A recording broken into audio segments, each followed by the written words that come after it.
स्वागत है आप सभी का। कैसे हैं आप लोग सभी। नाउ आज का हमारा वीडियो है बेटा सहभोजिता के ऊपर, कमेंसलिज्म के ऊपर। कमेंसलिज्म ये एक प्रकार का पॉपुलेशन इंटरेक्शन है। आपने मेरे प्रीवियस वीडियोस भी देखे होंगे। अभी जो मैं सीरीज़ में जो पढ़ा रहा हूँ इकोलॉजी को, उसमें आपने अलग अलग तरीके के पॉपुलेशन इंटरेक्शंस देखे हैं। आपने प्रेडेशन देखा है, कंपटीशन देखा है, पैरासिटिज्म देखा है, म्यूचुअलिज्म देखा है। आज की क्लास में हम लोग कमेंसलिज्म पढ़ा रहे हैं। कमेंसलिज्म कैसा इंटरेक्शन है पहले भी मैं बता चुका हूँ। ये स्पीशीज़ ए है और मान लीजिए ये स्पीशीज़ बी है, ठीक है। दो स्पीशीज़ है, species A and species B. यहाँ पर क्या होता है कि एक स्पीशीज़ को तो फ़ायदा है और दूसरी स्पीशीज़ के लिए न्यूट्रल है। ये जो इंटरेक्शन है कैसा है बेटा, न्यूट्रल है। न्यूट्रल का मतलब समझते हो, न तो स्पीशीज़ को कोई, यहाँ पर इस वाली स्पीशीज़ को न तो कोई फ़ायदा है और न कोई नुकसान है, ठीक है। न तो कोई फ़ायदा न कोई हानि। और यहाँ पर इस वाली स्पीशीज़ को क्या हो रहा है बेटा, फ़ायदा हो रहा है। इस वाली स्पीशीज़ को फ़ायदा हो रहा है, ठीक है। तो हम लोग इसी कमेंसलिज्म को पढ़ने जा रहे हैं कि एक स्पीशीज़ को तो बेनिफिट होगा और दूसरी स्पीशीज़ को न तो कोई फ़ायदा और ना कोई नुकसान। तो ये एक स्पीशीज़ के लिए तो क्या हो गया, बेनिफिशियल हो गया, और दूसरी स्पीशीज़ के लिए क्या हो गया, न्यूट्रल।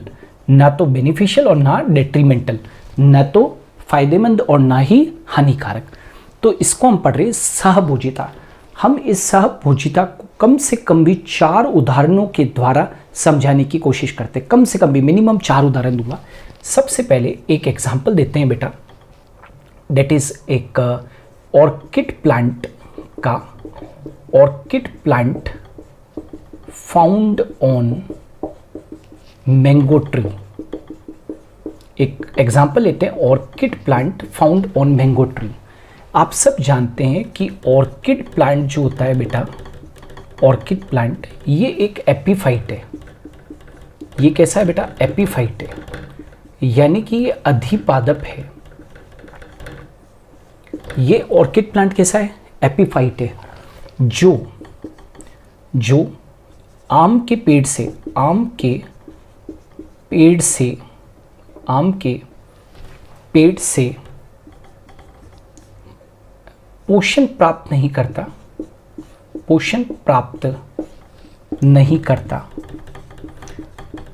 क्योंकि आपको मैं बता दूं कि एपीफाइट पैरासाइट नहीं होते, अधिपादप परजीवी नहीं होते हैं। पहली बात तो क्लियर मैं बता दूं, आम के पेड़ के ऊपर मिल रहा है लेकिन उससे पोषण प्राप्त नहीं कर रहा है, परजीविता थोड़ी पढ़ा रहा हूं। तो ऑर्किड प्लांट एक अधिपादप है जो आम के पेड़ से पोषण प्राप्त नहीं करता, आम के पेड़ से पोषण प्राप्त नहीं करता, केवल सपोर्ट प्राप्त करता है, केवल सपोर्ट प्राप्त करता है। केवल क्या प्राप्त करता है बेटा, सपोर्ट प्राप्त करता है, ठीक है। तो ऑर्किड प्लांट अधिपादप है जो आम के पेड़ से पोषण प्राप्त करता है, प्राप्त नहीं करता है, केवल क्या प्राप्त करता है बेटा, सपोर्ट प्राप्त करता है। जैसे ये आम की शाखा है, आम के पेड़ की शाखा है ना, और इस शाखा के ऊपर आप देख सकते हो यहाँ पर ये ऑर्किड प्लांट है, ये ऑर्किड प्लांट है। तो ये पोषण प्राप्त तो नहीं कर रहा है लेकिन केवल सपोर्ट प्राप्त कर रहा है। तो बताओ ऑर्किड पादप को क्या फायदा हुआ, कि ऑर्किड पादप को ये फायदा हुआ कि उसको आम के पेड़ से सपोर्ट मिल गया, लेकिन मैंगो ट्री को ऑर्किड के रहने से कोई फायदा,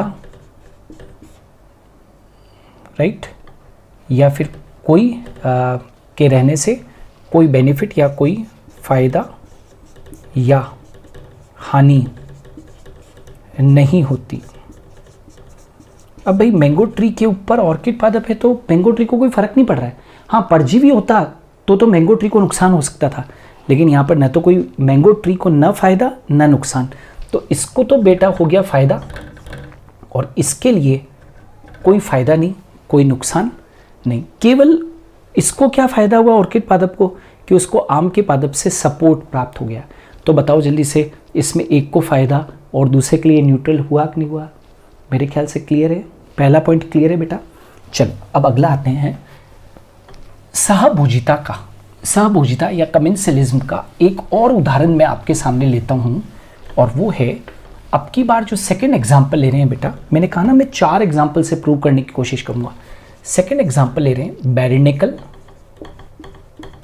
बैरनेकल आपने पहले भी ये नाम सुना हुआ है मेरी क्लासेस के अंदर। बैरनेकल ये आर्थ्रोपोड्स हैं, बिल्कुल मतलब क्रैब्स और लॉबस्टर जैसे होते हैं ये। बैरनेकल है, ये क्या होते हैं बेटा? बैरनेकल व व्हेल सहभोजिता का उदाहरण है। सहभोजिता का उदाहरण है। क्या कहा मैंने बेटा? बैरनेकल व व्हेल सहभोजिता का उदाहरण है। बैरनेकल और व्हेल जो होते हैं वो सहभोजिता के उदाहरण है। कैसे हैं सहभोजिता के उदाहरण? तो बैरनेकल व व्हेल सहभोजिता के उदाहरण है। किस तरीके से हैं तो वो देखो आप। नाउ बैरनेकल व्हेल के शरीर के ऊपर पाए जाते हैं, है ना। अर्थात बैरनेकल को व्हेल के शरीर पर रहने की जगह मिल जाती है। बैरनेकल को व्हेल के शरीर पर रहने की एक तो जगह मिल जाती है, वह एक स्थान से दूसरे स्थान पर जाने के लिए फ्री राइड भी मिल जाती है। फ्री राइड मिल जाए तो कैसा है भैया? अच्छा ही है ना। फ्री राइड, आज बैरनेकल जो है वो व्हेल के शरीर के ऊपर है, आर यू गेटिंग? और व्हेल के शरीर के ऊपर है तो इनको फ्री राइड मिल जाती है एक स्थान से दूसरे स्थान के ऊपर जाने के लिए, आर यू गेटिंग और नॉट? ठीक है, तो बैरनेकल व्हेल के शरीर के ऊपर पाए जाते हैं, अर्थात बैरनेकल को व्हेल के शरीर पर रहने की जगह मिल जाती है, वह एक स्थान से दूसरे स्थान पर जाने के लिए फ्री राइड भी मिल जाती है। तो बैरनेकल जो है, बैरनेकल उसको तो यहाँ पर फ़ायदा ही हो रहा है ना, बैरनेकल को तो क्या हो रहा है? फ़ायदा ही हो रहा है। लेकिन व्हेल को बैरनेकल के रहने से कोई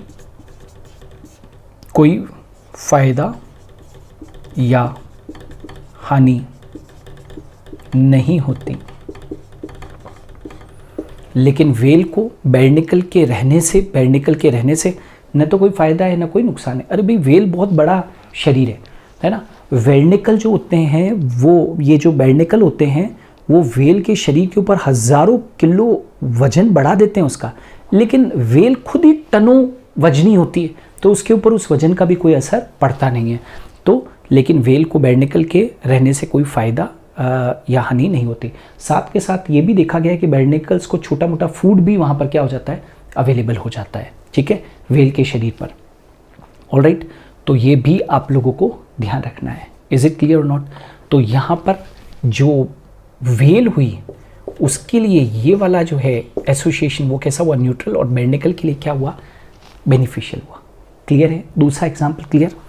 चलो अब तीसरा एग्जाम्पल बहुत खास है बेटा। अभी तक तो 2 एग्जाम्पल हो गए हैं सहभोजिता के, अब तीसरा एग्जाम्पल बहुत खास है, और वो है अब की बार जो थर्ड एग्जाम्पल है वो है बगुला व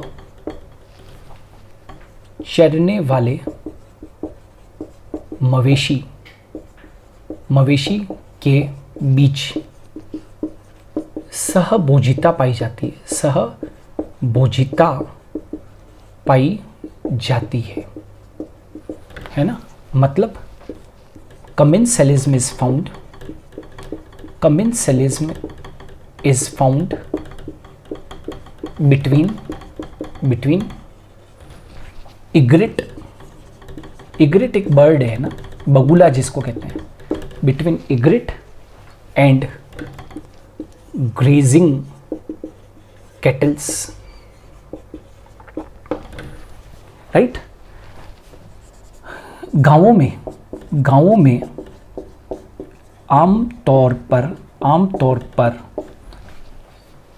पर सहभोजिता का यह उदाहरण देखने को मिलता है। क्या कहा मैंने बेटा? गांवों में आमतौर पर सहभोजिता का यह उदाहरण देखने को मिलता है जब चरने वाले मवेशियों के आसपास बगुला नजर आता है। ठीक है। मवेशी जब चलते हैं तो उनके चलने से वनस्पति हिलती है। भाई जब चलेगा, कैटल चलेगा तो ज़मीन के ऊपर जो वेजिटेशन है उनके चलने से क्या होती है? हिलती है बेटा, है ना। नेचुरल है कि आज मुझे बताओ रूरल एरियाज़ के अंदर यदि कोई मवेशी वगैरह चलेंगे तो उनके चलने से वनस्पति हिलती है और उनमें छुपे कीट बाहर आ जाते हैं, जैसे बगुला, वो जो सफ़ेद रंग का पक्षी होता है ना बेटा, बगुला खा लेता है ना। यदि ऐसा नहीं होता तो शायद कीटों को पकड़ना व ढूंढना बगुले के लिए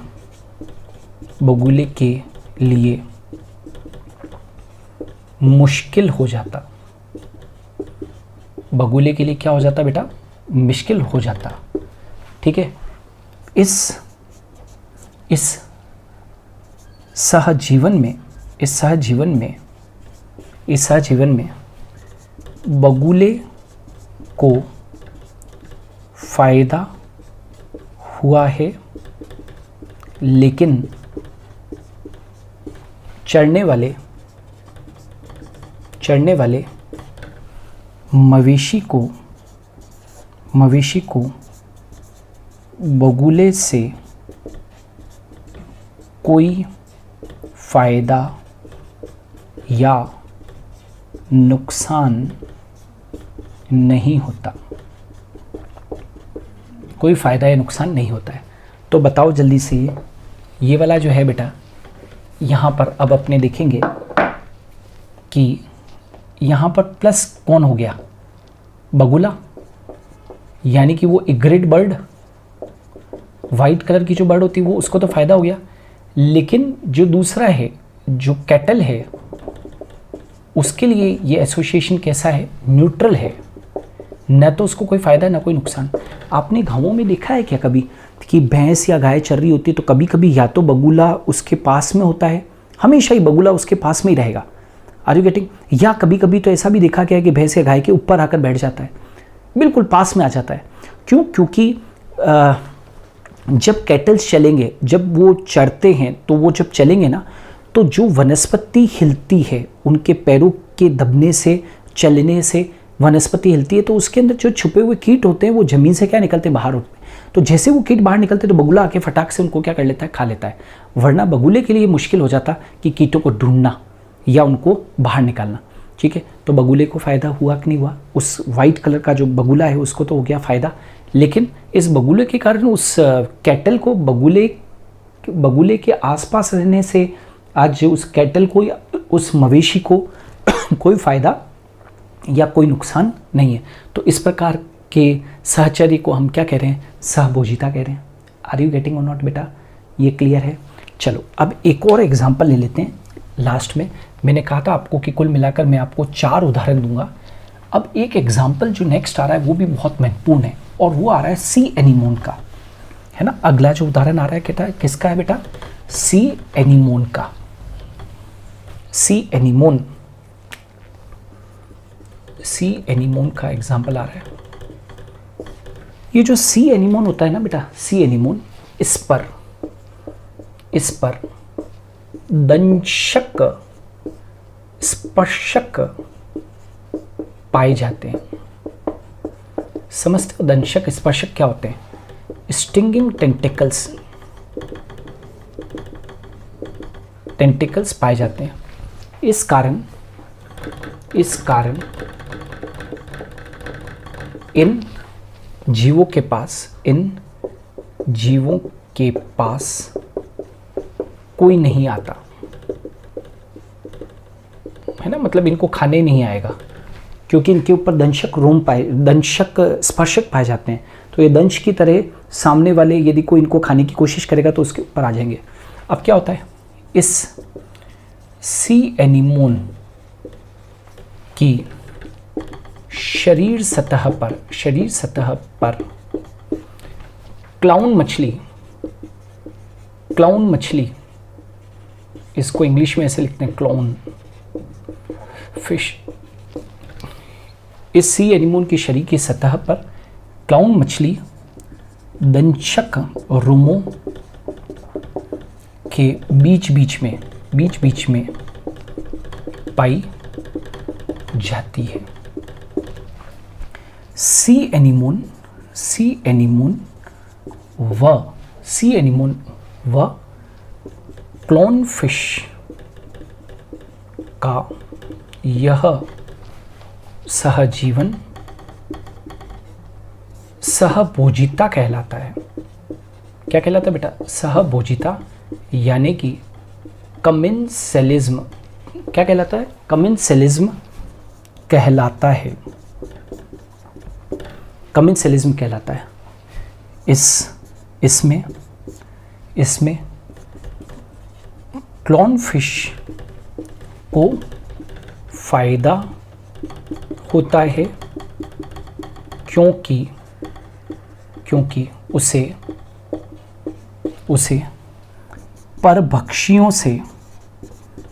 उसे परभक्षियों से सुरक्षा मिल जाती है।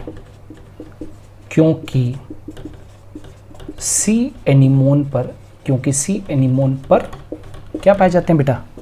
दंशक स्पर्शक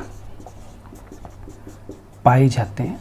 समझ में आया कि नहीं आया भाई? सी एनीमोन, इस पर दंशक स्पर्शक पाए जाते हैं, इस कारण जीवों के पास में कोई नहीं आता है। इस सी एनीमोन की शरीर की सतह पर क्लाउन मछली दंशक रोमों के बीच में पाई जाती है। तो सी एनीमोन वो क्लाउन फिश का जो सजीवन है क्या कहलाता है? सहभोजिता कहला रहा है, यानी कि कमेंसेलिज्म कहला रहा है। इसमें क्लाउन फिश को तो फायदा होता है, क्यों? क्योंकि परभक्षियों से इसको सुरक्षा मिल जाती है, क्योंकि सी एनीमोन पर क्या पाए जाते हैं? दंशक रोम। लेकिन इस एसोसिएशन से